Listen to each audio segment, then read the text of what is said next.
በስመ አብ ወወልድ ወመንፈስ ቅዱስ አሐዱ አምላክ አሜን።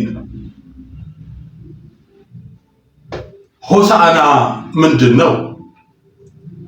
የታሰሩትስ አህዮች ማንን ይወክላሉ? ልብስ ማንጠፍና ዘንባባ ወይም ዛፍ መዘንጠፍ ልዩነቱ ምንድን ነው? ሆሳዕና ሆሳዕና ሆሳዕና ያለ ሁሉ ሐሙስ ይህን ብሎ አርብ ይሰቀል ይሰቀል ይሰቀል በሚል የተቃውሞ አንደበት ለምን ተቀየረ? በትምህርት ውስጥ የምናገኛቸው ናቸው። እንደምን ቆይታችኋል? ለቻናሉ አዲስ ከሆናችሁ ሰብስክራይብ በማድረግ እንድትጀምሩ፣ የእግዚአብሔርን አገልግሎት ለማገዝ ደግሞ በተዘረዘሩት የባንክ ቁጥሮች በማስገባት የእግዚአብሔርን አገልግሎት እንድታግዙ በእግዚአብሔር ፍቅር ልባችሁን ለመልካም ስራ እናነቃቃለን። ለማናቸውም ምክርና ጥያቄ አስተያየት ስልክ ቁጥራችንም ስክሪኑ ላይ ይገኛል። የዐቢይ ጾም 8ኛ እሑድ ሆሳዕና። እንግዲህ በእግዚአብሔር ቸርነት የዐቢይ ጾምን እያጠቃለልን እንገኛለን። እግዚአብሔር መልካም ነው። በዚህ ውስጥ ደግሞ እግዚአብሔር ለምድሪቷ ታላቅና ድንቅ ነገር ያደርጋል ብዬ አምናለሁ። ከዚህ ቀደም በመጀመሪያው መነሻዬ ላይ እንዳነሳሁት ሁልጊዜ በዐቢይ ጾም ውስጥ አንድ ሳንካ ችግር አይጠፋም። በዚህ ዓመትም ያሉት ችግሮች እንዳሉ ሆኖ በልዩነት መጣ ብዬ የማስበው የመካከለኛው ምስራቅ ጦርነትና በምድሪቷ ላይ ያስከተለው ኢኮኖሚ ጫናም ነው። ግን እግዚአብሔር ለሁሉ መልስ አለው። ታሪኩ በአራቱም ወንጌላት ተጠቅሶ ይገኛል። የሆሳዕና ወይ ደግሞ ጌታችን ኢየሱስ ክርስቶስ በትንቢት ቀድሞ እንደተነገረው በአህያ ውርንጫ ላይ ተቀምጦ በታላቅ ክብር ወደ ኢየሩሳሌም የመግባቱ ታሪክ በማቴዎስ ምዕራፍ 21 ከቁጥር 1 እስከ 18 ላይ፣ በማርቆስ ምዕራፍ 11 ከቁጥር 1 እስከ 12 ላይ፣ በሉቃስ ምዕራፍ 19 ከቁጥር 28 እስከ ፍጻሜ ምዕራፍ፣ በዮሐንስ ወንጌል ምዕራፍ 12 ከቁጥር 12 እስከ 20 ላይ ተጠቅሶ ይገኛል። የሁሉም መነሻ የሚሆኑ በትንቢት ቀድሞ የተነገረው በትንቢተ ዘካርያስ ምዕራፍ 9 ቁጥር 9 ላይ፣ ትንቢተ ዘካርያስ ምዕራፍ 9 ቁጥር 9 ላይ ነው። ንጉሥሽ ጻድቅና አዳኝ ነው፣ ትሑትም ሆኖ በአህያይቱ ግልገል በውርንጫይቱ ላይ ተቀምጦ ወደ አንቺ ይመጣል ብሎ ነቢዩ ዘካርያስ ቅድመ ልደተ ክርስቶስ 520 ዓመተ ዓለም ማለት ነው ተንብዮ ነበር። በተናገረው ሁኔታ በ500 ምናምን ዘመን ልዩነት ውስጥ ታሪክ ተቀይሯል፣ ሰዎች ተቃይረዋል፣ መንግስት ተቃይሯል፣ ብዙ ነገሮች ሆነዋል። ነገር ግን እንደተባለው ቦታና ስፍራ ጊዜና ሁኔታ ባረጋገጠ እርግጠኛ በሆነ መንገድ ሲፈጸም እናየዋለን። በዓለም ላይ ካሉ የትኛውም የእምነት መጽሐፍቶች መጽሐፍ ቅዱስን ልዩ የሚያደርገው ቀድሞ የተነገረው ትንቢት ያለምንም መዛነፍ ከዓመታት በኋላ መፈጸሙ ነው። እግዚአብሔር በነገር ሁሉ የተባረከ የተመሰገነ ይሁን። እኔ ከአራቱ ወንጌላት ለመነሻ ማድረገው ማርቆስን ነው። የማርቆስ ወንጌል ምዕራፍ 11 ከቁጥር 1 እስከ 12 በጌታዬ በኢየሱስ ክርስቶስ ስም አነባለሁ። ወደ ኢየሩሳሌምም ከደብረ ዘይት አጠገብ ወዳሉት ወደ ቤተፋጌና ወደ ቢታንያ በቀረቡ ጊዜ ከደቀ መዛሙርቱ ሁለቱን ልኮ በፊታችሁ ወዳለችው መንደር ሂዱ፣ ወዲያውም ወደ እርሷ ገብታችሁ ካለው ከሰው ማንም ገና ያልተቀመጠበት ውርንጫ ታስሮ ታገኛላችሁ፣ ፈታችሁ አምጡልኝ። ማንም ስለምን ታደርጋላችሁ ቢላችሁ ለጌታ ያስፈልገዋል በሉት፣ ወዲያውም ደግሞ ወደዚህ ይሰደዋል አላቸው። ሄዱም ውርንጫውን በመንገድ መተላለፊያ በደጅ በውጭ ታስሮ አገኙት፣ ፈቱትም። በዚያም ከቆሙት አንዳንዶች ውርንጫውን የምትፈቱት ምን ልታደርጉት ነው አሏቸው። እነርሱም ኢየሱስ እንዳዘዘ አሏቸው፣ ተዋቸው። ውርንጫውንም ወደ ኢየሱስ አመጡት፣ ልብሳቸውንም በላዩ ጣሉ፣ ተቀመጠበትም። ብዙ ሰዎችም ልብሳቸውን በመንገድ ላይ አነጠፉ፣ ሌሎችም ከዛፍ ቅጠሎችን እየቆረጡ ያነጥፉ ነበር። የሚቀድሙትም የሚከተሉትም ሆሳዕና በጌታ ስም የሚመጣ የተባረከ ነው፣ በጌታ ስም የምትመጣ የአባታችን የዳዊት መንግስት የተባረከች ናት፣ ሆሳዕና በአርያም እያሉ ይጮሁ ነበር። ኢየሱስም ወደ ኢየሩሳሌም ወደ መቅደስ ገባ። ዞር ብሎም ሁሉም ከተመለከተ በኋላ ጊዜው መሽቶ ስለነበር ከ12 ጋር ወደ ቢታንያ ወጣ ይላል። ክብር ለእግዚአብሔር ለአምላካችን ይሁን። እንግዲህ ሆሳዕና ራሱ ትርጉም አለው፣ ጸሎት ነው። አቤቱ አሁን አድን፣ እባክህ አሁን አድን ማለት ነው። አህያ የተናቀች ናት። ያው የሰው አገላለጽ ስለሆነ እንጂ በእግዚአብሔር ፍጥረት ውስጥ ሁሉ መልካም ነው።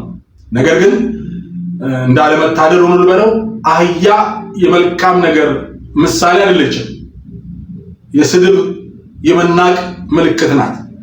ጌታም በሚናቁት ራሳቸውን ዝቅ ባደረጉት ሰዎች ዓለም ስፍራ ባልሰጧቸው ነገር ግን ለሱ ክብርና ፈቃድ ራሳቸውን ዝቅ ማድረግ ለሚፈልጉ ለሚታዘዙ ክብሩን የሚገልጽ መሆኑን ያሳያል። ለዚህ ነው በማቴዎስ 5:3 ላይ በመንፈስ ድሆች የሆኑ ብፁዓን። በመንፈስ ድሃ ማለት ምን ማለት ነው? በቃ ራስን አለመኮፈስ፣ ማንነትን አለመዘንጋት፣ ለእግዚአብሔር ክብር ራስን ዝቅ ማድረግ ማለት ነው። እንደዚህ አይነት ሰዎች ብፁዓን ናቸው፣ እግዚአብሔር ይሰራባቸዋል። በቀደመው ጊዜ ነቢያት መልእክታቸው ገና ሳይናገሩ በተቀመጡበት እንስሳ ይታወቃል። በፈረስ ተቀምጠው ከመጡ ፍርድን፣ ጦርነትን፣ አስፈሪ ነገርን ለመናገር እንደመጡ ይታወቃል። በአህያ ከተቀመጡ ደግሞ የሰላም መልእክተኞች፣ መልእክታቸው የሰላም እንደሆነ የእግዚአብሔር እርቅ መልካም ነገር ለመግለጽ የመጡ እንደሆነ መገለጫ ነው። ጌታ ደቀ መዛሙርቱን በፊቱ ላከ። እሱ ከመምጣቱ በፊት ደቀ መዛሙርቱን ይልካል። እንዲፈታ፣ የታሰረው እንዲፈታ፣ በቀንበር ያለው ነፃ እንዲወጣ ጌታ መልእክተኞቹን ይልካል ከመምጣቱ በፊት። አሁንም ጌታ ወደዚህ ዘመን ወደኛ፣ ወደ አንተ፣ ወደ አንቺ፣ ወደኛ ስናመጣው ጌታ ሊመጣ በደጅ ቀርቧል። የዘመን ፍጻሜ ነው። እሱ ፈርዶባቸው በቁጣ ቃል ወደ ገሃነም ከሚጣሉ ሰዎች ይልቅ እሱ ከብሮባቸው ወደ ክብሩ መንግስት የሚገቡ ሰዎች እንዲኖሩት ይፈልጋል። እኛንን እንጂ ማይገባን እግዚአብሔር ሁሉ ይድኑ ዘንድ ይወዳል። ስለዚህ አንተን ይልካል። የታሰረ አለ፣ የታሰረች አለች። የታሰሩ እንዲፈቱ መልእክተኞች ነን፣ ደቀ መዛሙርት ነን። ደቀ መዝሙር ማለት የመምህሩ ተከታይ፣ የመምህሩ ተማሪ ማለት ነው። እና ክርስቶስ ይልካል፣ ክርስቶስ ይልክሻል። ወዴት? ወደ ታሰሩ አምጡልኝ ነው የሚለው። ለእኔ አይደለም ለማገለግለው፣ ለእኔ ክብር አይደለም ማመጣቸው፣ ለእግዚአብሔር ክብር፣ ለእሱ ይቀመጥባቸው ዘንድ የምናገለግላቸውን ሰዎች ወደ ጌታ ነው የምናመጣው እንጂ ወደ እኛ እናመጣው። እኛ ምን እናደርግላቸዋለን? ማወቅ ያለብን ወደ ጌታ ነው። አንድ ታሪክ ጥሩ ከ30 ዓመት በፊት የሰማሁት ታሪክ አለ። ከዛ በቃ አንድ ሰው ከመጠጥ ቤት አንድ ወንድም መስክሮለት ያመጣና በቃ እኔ አምጥቼ እኔ መስክሬልህ እኔ እንዲያርግ ይላል። ሁሉ ጊዜ በቃ እኔ ነው የሚለው። በቃ ሰውየው ሲያገለግል ያወጣ ሲያገለግል በቃ እኔ እኮ ነኝ የመሰከርኩለት፣ እኔ እኮ ነኝ ያመጣሁት፣ እኔ እኮ ነኝ ይላል። ከጥቂት ጊዜ በኋላ ያን ወጣት ከቤተ ክርስቲያን ቀርቶ መንገድ ላይ ድብን ብሎ ሰክሮ ያገኘዋል። አዎ አለ፣ ለካ እኔ ነኝ የመሰከርኩለት፣ እኔ ነኝ ያመጣሁት አለ። ወደ ጌታ ማምጣት ነበረብኝ። እኔ ስንል ትርፉ መጥፎ ነው። ወደ ጌታ ነው የምናመጣው። እኛ መልእክተኞች ነን። የሚቀመጥባቸው፣ የሚያከብራቸው፣ የሚለውጣቸው እሱ እግዚአብሔር ነው። ዛሬ በዘመናችን ያለችው ቤተክርስቲያን ትልቁ ተግዳሮት የኔ ነው። የኔ ቤተክርስቲያን፣ የኔ ደቀ መዝሙር፣ የኔ መንጋ እንደዚህ ካለ ስፍራ መለየት ነው። የማንም አይደለም፣ የክርስቶስ ነው። አስታውሳለሁ ከ15 ዓመታት በፊት በአንድ ስፍራው መጥቀስ በማያስፈልገኝ አንድ ሀገረ ስብከት ውስጥ አንድ አባት በአጋጣሚ አዲስ አበባ ውስጥ አገኘኋቸውና በጣም በዛ ሀገረ ስብከት ውስጥ ትልቅ ስራ የነበራቸው ናቸውና ትንሽ ተቃውሞ ስለነበር ህዝቡ እኔን ይሰማል፣ እኔ ያልኩትን ነው፣ እኔ ካልኩኝ እኮ አሉ። ተው አባታቸው አልኳቸው፣ መንጋው የእርሱ አይደለም። ከጳጳሱ ይልቅ እኔ ሊሰማኝ ይችላል አይበሉ፣ የእግዚአብሔር ነው በሉ አልኳቸው። ፍርድ አይደለም። ከጥቂት ጊዜ በኋላ እሳቸው ናቸው ከዚያ ስፍራ እንዲባረሩ የተደረጉት። እኔ የኔ ነው፣ እኔ ማድረግ እችላለሁ፣ የኔ ሰው የኔ ካላችሁ እግዚአብሔር አይመቸው። ምናልባት እውነተኛ ልትሆኑ ትችላላችሁ፣ እኔ የሚል ቃል ግን ጌታ አይመቸው። ስለዚህ የወደ ጌታ ነው የምናመጣው። መንጋው የማን ነው? የኔ አይደለም፣ የእግዚአብሔር ነው። ህዝቡ የማን ነው? የኔ አይደለም፣ የእግዚአብሔር ነው። ቤተክርስቲያን የማን ናት? የክርስቶስ ናት። መሰረት የሆናት አለቷ እሱ ነው፣ ደሙን ያፈሰሰላት። የኔ የምንለው የለም። እንኳን ሌላው መንጋና ህዝብ አይደለም፣ እኔ ራሴ የራሴ አይደለሁም። በዋጋ የገዛኝ የክርስቶስ ነው። መጽሐፍ ቅዱስ በአንደኛ ቆሮንቶስ 6 ከቁጥር 18 ጀምሮ ይናገራል። ስለዚህ የራሴ አይደለሁም። ታዲያ የኔ የሚለው ቃል የኔ መንጋ፣ እኔ መሰከርኩለት፣ እኔ ያገለገልኩት፣ እኔ ለኬት የመጣ ነው? ጌታ ይልከናል። ሰሪው እሱ ነው። ታዲያ የሚከብረው መልእክተኛው ነው ላኪው ነው? ሲጀመር እኮ ላኪ ክብር አለው። መልአኩ ራሱ ምንድነው? የበለጠ ስለሆነ ነው። ስለዚህ ከመልእክተኛው ላኪው ስለሚበልጥ መልእክተኛው የሚያዋጣው ራሱን ዝቅ አድርጎ ስራውን በመፈጸም ከላከው ጌታ ሽልማት መቀበል እንጂ ራሱን መኮፈስ አያስፈልገውም። ማንም ያልተቀመጠባት ደግሞ ይላቸዋል።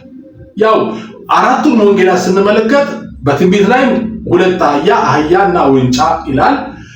እዚህ ላይም አንዳንድ ቦታ ላይ ውርንጫ ብቻ ያደርገዋል፣ አንዳንድ ቦታ ላይ ደግሞ ሁለቱን ይናገራል። ዞሮ ዞሮ ሐሳቡ አንድ ነው፣ አተረጓጎም ካልሆነ በቀር። አንዳንድ አባቶች ትልቁ አህያ ብሉይ ኪዳንን፣ ትንሹ አህያ ወይም ውርንጫዋ አዲስ ኪዳንን ይወክላል። መጀመሪያ በትልቋ ከተቀመጠ በኋላ ወደ ትንሿ ወደ ውርንጫዋ ተቀመጠ። ይሄም ከብሉይ ኪዳን ወደ አዲስ ኪዳን መሸጋገርን ሊያመለክት ነው ይላሉ። አንዳንድ አባቶች ደግሞ አዎ ውርንጫዋ ላይ ሲቀመጥ እናቲቱ ታስፈልግ ነበረ እንዳታስቸግርም ይባላል። በዛም ይሁን በዚህ ዋናው መልእክት ግን ግልጽ ነው። ማንም ያልተቀመጠባት ይላል። ውርንጫ ስለሆነች ነው ብቻ አይመስለኝም። በአህያይቱ ላይም ከተቀመጠ ባልተቀመጠባት ነበር ማለት አይቻልም። ነገር ግን ማንም ያልተቀመጠባት ማለት በሰው ላይ ከእግዚአብሔር በቀር ማንም ሊነግስበት የማይችልበት ስፍራ አለ። በልባችን በነፍሳችን ላይ ማንም ምንም መንገስ አይችልም። ስፍራው ይታወቃል። ማን ነው የነፍሱን ስፍራና አድራሻ የሚያውቅ? ለዚህ እኮ ነው ነፍሳችን ባለማረፏ ገንዘብ ቢገኝ ክብርና ቢኖር የማናርፈው። ምንም ነገር ብንዝናና የፈለግነውን ነገር ብናደርግ የማናርፈው እግዚአብሔር ብቻ ሊነግስበት በሚገባ ልዩ ስፍራ ማንም ሊያገኘው ሊደርስበት በማይችለው ቦታ ላይ ጌታ ስላልተቀመጠ ነው።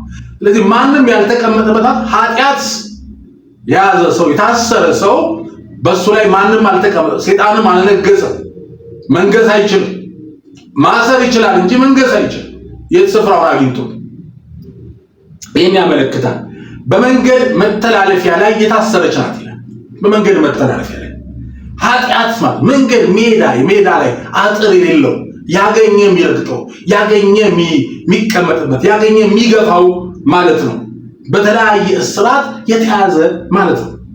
በተለያየ እስራት ያለ በመንገድ ያለ ማለት ባለቤት አልባ የሆነ ኃጢአት የረገጠው የተለያየ ሱስ፣ ዝሙት፣ ማስተርቤሽን፣ ነፍስ መግደል፣ ሌብነት፣ ውሸት፣ አመጽ፣ ክፋት፣ እርቅ መጥላት፣ ጥላቻ በመንገድ ላይ ያለፈ በሙሉ የረገጠው አይታችሁ ለማቴዎስ ወንጌል ምዕራፍ 13 ላይ በመንገድ ዳር የወደቀው ወፎች ለቀሙት ይላል። ለምን? መሬቱ በእግር መሄድ ስለተጠቀጠቀና ስለደረቀ ዘሩን ማስገባት አይችልም። መንገድ ዳር ወፍ ይበላዋል።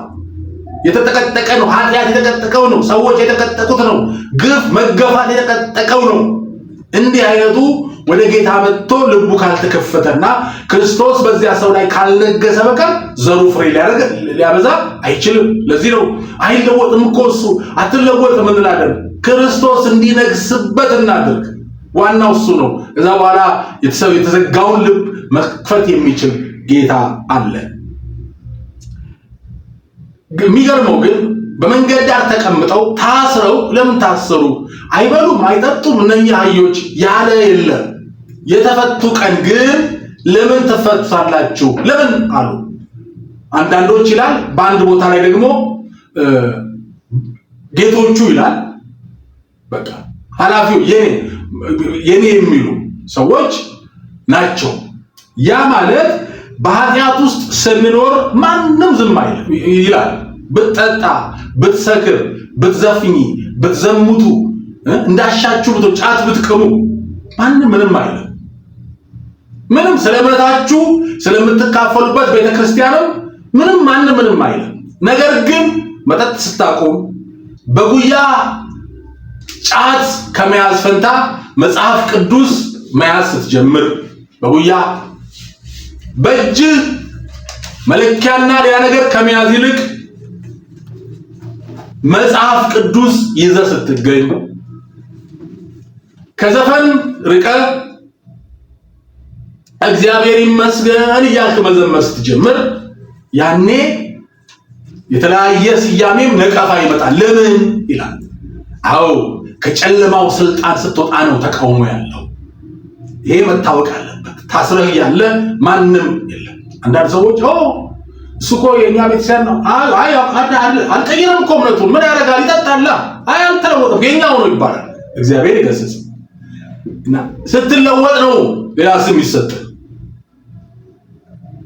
በአንደኛ ጢሞቴዎስ ምዕራፍ 1 ቁጥር 15 ላይ አንደኛ ጢሞቴዎስ 1:15 ላይ ኃጢአተኞችን ሊያድን ክርስቶስ ኢየሱስ ወደ ዓለም መጣ የሚለው ቃል የታመነና ሁሉ እንዲቀበሉት የተገባ ነው ካለ በኋላ ከኃጢአተኞችም ዋና እኔ ነኝ አለ። ዋና የነበረው አሳዳጅ ነፍሰ ገዳይ የነበረው በክርስቲያኖች ደም መፍሰስ የሰከረ ደም ጥማት ያለው ልበል ማንኳሰስ ያደለም የቀደመ ህይወቱ ነበር።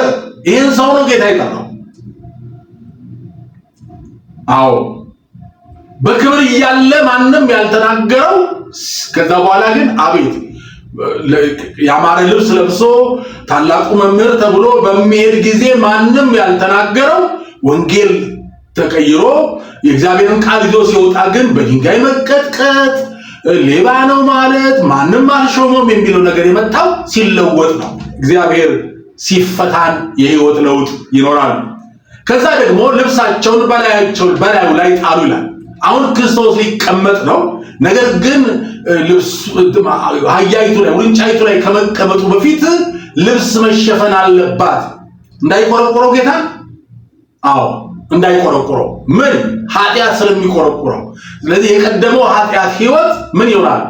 በንስሐ መሸፈን አለበት። በንስሐ መሸፈን አለበት። በአንደኛ ዮሐንስ ምዕራፍ 1 ከ7 እስከ 10 የልጁ የኢየሱስ ክርስቶስ ደም ከኃጢአት ሁሉ ያነጻናል ካለ በኋላ በኃጢአታችን ብንናዘዝና ለእግዚአብሔር ብንነግረው እንደሚለው ከኃጢአታችን ከአመፃችን ይቅር ይለን የታመነና ጻድቅ ነው ይላል። እና መሸፈን እሱ ነው። በእግዚአብሔር ፊት ራቁት መቆም አይቻልም። አዳምና ሔዋን አትብሉ የተባሉትን በበሉ ጊዜ ራቁታቸውን ሲሆኑ ቅጠል ለበሱ። ያ ቅጠል ጌታ ፊት ሊያቆማቸው ስላልቻለ ፊቱ ሊያቆማቸው የሚችለው ቆዳ ስለሆነ ንጹህ እንስሳ ታርዶ ቆዳ ለብሶ ፊቱ ቆሙ። ንጹህ የእግዚአብሔር በግ ታርዶ ነው በእግዚአብሔር ፊት የምንቆመው። ስለዚህ ልብሱ በእግዚአብሔር ፊት በንስሐ መሆንን ከኃጢአት መራቅን ወይ ደግሞ ከኃጢአት ይቅርታ ማግኘትን ያመለክታል። ሌላው ደግሞ አንዳንዶች ልብሳቸውን አነጠፉ፣ አንዳንዶች ዛፍ ዘነጠፉ ይላል። ይሄ ለጌታ ያለንን መሰጠት የሚያመለክት ነው። መቼም ማወቅ ትችላላችሁ፣ ልብሱን ያነጠፈና ዛፍ የዘነጠፈ እኩል አይደለም። ልብሱን ያነጠፈው ልብሱን ያወለቀው ጌታ ፊት ክብሩን ለመጣል ወደ ኋላ የማይል ክብሬ አንተ ነህ የሚል ነው። ክብሬ አንተ ነህ የሚል ነው። ሌላው ደግሞ ዛፍ ደግሞ ሲሆን ይሄም አምልኮ አለው፣ ነገር ግን መለስ ያለ ነው። ራስን በብዙ መስጠት ያስፈልጋል። ራስን በብዙ መስጠት እዛ ሉቃስ 7:47 ያቺ ለጌታ ሽቶ የሰበረችው በፀጉሯ ያበሰችው እግሩን የሳመችውን ምን አለ? በብዙ ወዳለች፣ በጥቂቱም የሚወዳለ ስለዚህ እንደወደደው መጠን ነው አለ። ይሄ ያስፈልጋል። ራሳችንን አንዳንዴ ልንሰግድ ብለን ሰውነን ትልቅ ሰውነን ወይ ደግሞ ሰው ምን ይለኛል ለእግዚአብሔር ልናመልክ መጥተን አንዳንዱ በእግዚአብሔር ፊት ውድቅ ሲል እኛ ግን ክብሬ ወይ ስልጣኔ ወይ ደግሞ ልብሴ ይቆሽሻል እንላለን። ልናመልክ መጥተናል። መጠናችን ግን በተሰጠንበት ሁኔታ ነው። አህያዋ በምንጣፍ ላይ በልብሰው ጨርቅ ላይ ሄደች፣ ተንቃ ነበረ። የናቋት ልብሳቸውን አነጠፉላት። ጌታ ሲከብር ታሪክን ሲቀይር የናቁ የረሱ የተዉ ሁሉ ያከብሩሃል። በርጤሜዎስ ታስታውሳላችሁ? የዳዊት ልጅ ሆይ ማረኝ እያለ ሲጮህ ዝመት አሉት። ጌታ ግን ቆመና ክብር ለኢየሱስ ክርስቶስ ሲሆን ጥሩታል። ጥሩ ሲባል ያ ቅድም ዝም በል ሲል የነበረው ይመጡ አይዞ ጌታ ይጠራል፣ አይዞ ጌታ ይጠራል። ጌታ ዘንበል ሲል ሁሉ ያከብራል። ሰው እንዲያከብረን ሰው እንዲወደን አንታገል። ጌታ እንዲያከብረን ወደሱ እንጠጋ። እሱ ዘንበል ሲል አገር ይሰግድልሃል።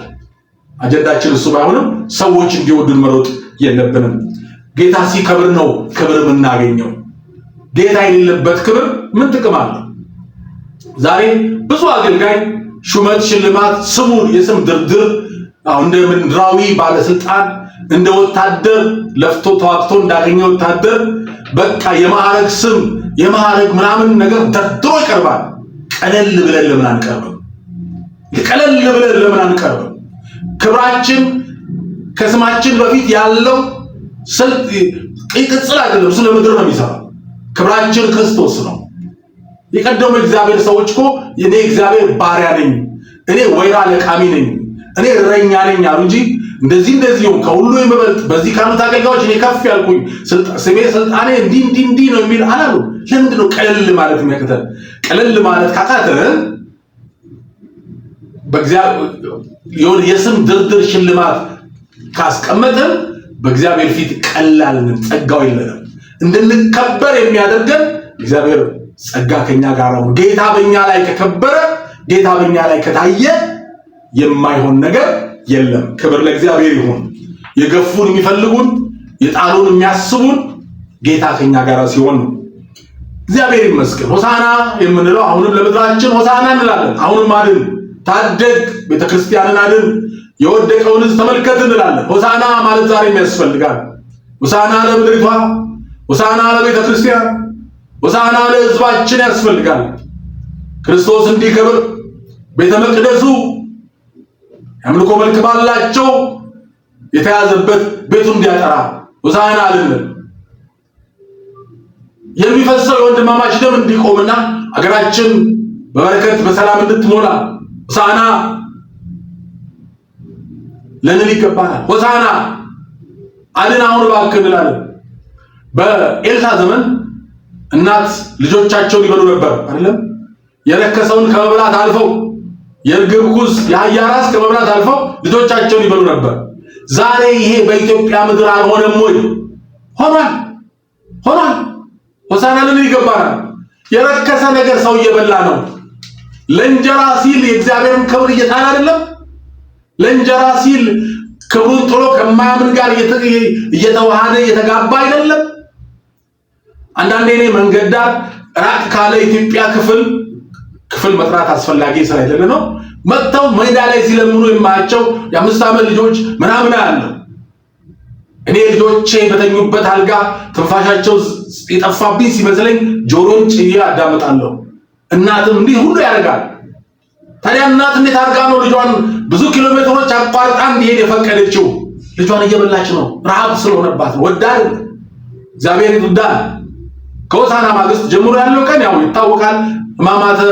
የሕማማት ቀናት ወይ ደግሞ ጾመ ሕማማት ሕማማተ ኢየሱስ ይባላል። ክርስቶስ ስለኛ የተቀበለው መከራ የምናስብበት ነው። ስንወድቅ፣ ስንሰግድ፣ ስንነሳ ጌታ ስለኛ የተቀበለውን መከራ እያሰብን ስለኔ አይደለም። በቅዳሴ ሰዓት ካህናት አልቅሱ ይባላል። አልቅሱ። ሰማያትን በደመና የሸፈነው እሱ ቃሉን ተሰቀለ። ውኆችን በፍኙ የሰፈረው እሱ ዋጠማኝ ቢል መራራ ጠጡት። አልቅሱለት። የሱን መከራ የሱን ሕማም እንድናስብ ነው እንጂ ካልጋ ወድቄ ነበረ እንደዚህ ነበረ ብለን እንድንቀልድ አይደለም። ሕይወት ነው ክርስትና፣ ስርዓት አይደለም። በስርዓት ውስጥ የተቀመጠውን መንፈሳዊ ምስጢር ማሰብ ያስፈልጋል።